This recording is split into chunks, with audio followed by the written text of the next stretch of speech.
जय सिया राम मित्रों। कैसे हैं आप सब लोग? उम्मीद करते हैं सुखी होंगे, समृद्ध होंगे और संतोष के साथ अपने जीवन को व्यतीत कर रहे होंगे। मित्रों, कुंडली कैसे देखें, सरलता के साथ किस प्रकार से कुंडली को समझें, किस प्रकार से कुंडली का फलादेश करें, इस श्रृंखला में इस अंक को आपके सामने रखते हैं, जिसमें हम चर्चा करेंगे भाव, भावेश, भावस्थ और कारक की। संपूर्ण कुंडली इन्हीं पर को आधारित होती है और किसी भी कुंडली का, किसी भी भाव का ठीक ठीक प्रकार से फलादेश तभी किया जा सकता है जब भाव, भावेश, भावस्थ और कारक के बारे में हमको जानकारी हो। मित्रों, सबसे पहले समझिए कि कारक क्या होता है। कारक मित्रों स्थिर होते हैं, इनकी स्थिति नहीं बदलती, प्रत्येक कुंडली में यही कारक रहते हैं।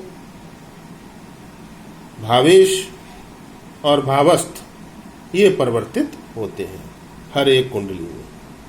मित्रों, पहले घर का जो कारक है वो है सूर्य, दूसरे घर का कारक गुरु, तीसरे घर का कारक मंगल, चतुर्थ घर का कारक चंद्र, पंचम का गुरु, छठे का आपके केतु, सप्तम का बुध और शुक्र, अष्टम का मंगल और शनि, नवम का गुरु, दशम का शनि और एकादश का गुरु और द्वादश भाव का कारक राहु होता है।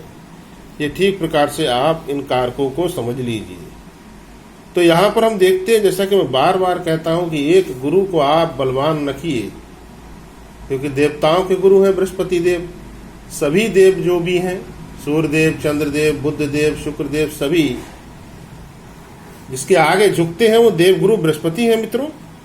और आप यहाँ पर देख सकते हो कि एक धन भाव जिसके कारक गुरु, पंचम भाव सुत भाव के कारक गुरु 2 हो गए।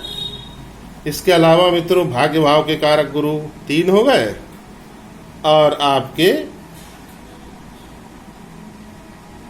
एकादश भाव के कारक गुरु और 12 भाव के कारक भी गुरु ही गिने जाते हैं मित्रों। राहु कारक होते जरूर है, लेकिन ये भाव पूरी तरह से गुरु के ही अधीन आता है, क्योंकि मित्रों ये व्यय भाव भी है और मोक्ष का भाव भी है। और मोक्ष किसी भी जातक को तब तक नहीं मिलता जब तक कि वो गुरु की शरणागति नहीं पकड़ लेता। तो 5 भाव जो कुंडली के होते हैं मित्रों, 2, 5, 9, 11 और 12, इसके कारक गुरु होते हैं। ये स्थिर है बात बिल्कुल, प्रत्येक कुंडली पर यह बात लागू होती है, भले ही उस कुंडली का भावस्थ और भावेश कोई भी हो। इनको ध्यान में रखना बहुत आवश्यक है। ये पक्के घर भी कहलाते हैं इनके, और इससे बहुत कुछ फलादेश करने में सरलता होती है मित्रों। तो पहले घर का कारक सूर्य है, दूसरे घर का कारक गुरु, तीसरे का मंगल, चतुर्थ का चंद्र।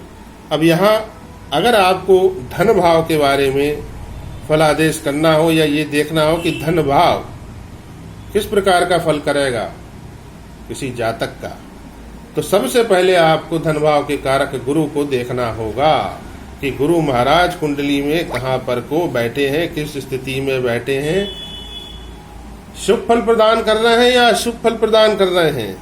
अगर गुरु अशुभ फल प्रदान कर रहे हैं तो द्वितीय भाव धन भाव अपना अच्छा फल प्रकट नहीं कर पाएगा, अर्थात ऐसा जातक फिर धन की कमी से जूझता है।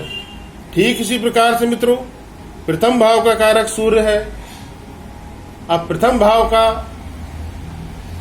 हाल जानना हो तो हमें सूर्य को देखना होगा कि कुंडली में सूर्य कहां पर को बैठे हुए हैं, शुभ फल प्रदान कर रहे हैं, अशुभ फल प्रदान कर रहे हैं।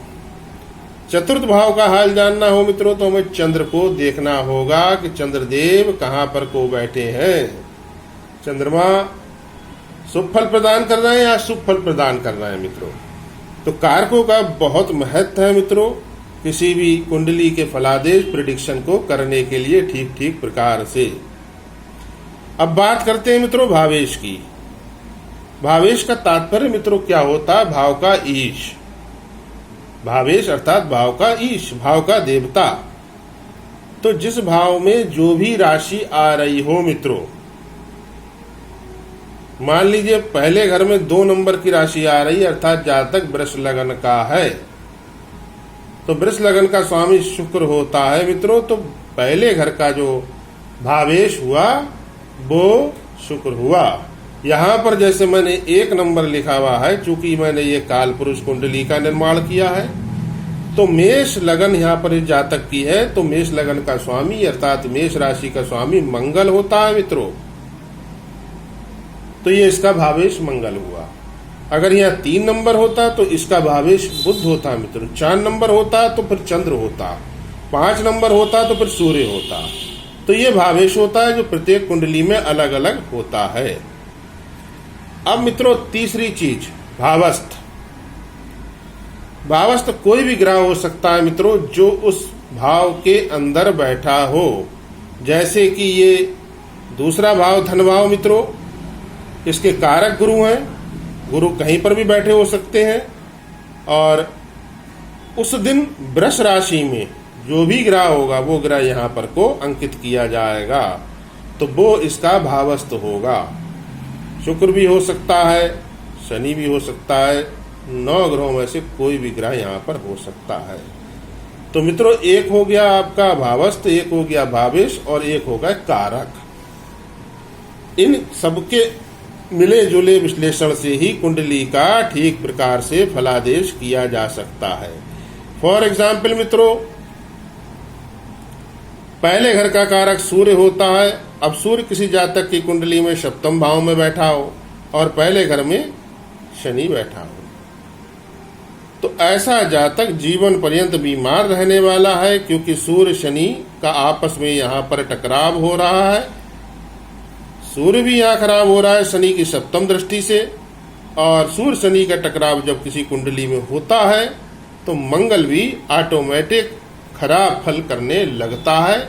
और जब किसी जातक का सूर्य और मंगल दोनों खराबी पर आ जाता है तो ऐसा जातक मानसिक रूप से और शारीरिक रूप से काफी कमजोर होता है, अपनी बात दूसरों के सामने नहीं रख पाता, जीवन पर्यंत किसी न किसी बीमारी से ग्रसित रहता है और उसका समाज के अंदर कोई बड़ा स्थान वो हासिल नहीं कर पाता। तो मित्रों उम्मीद करते हैं कि आज का ये अंक आपको अच्छे से समझ में आया होगा। भाव, भावेश, भावस्थ और कारक के बारे में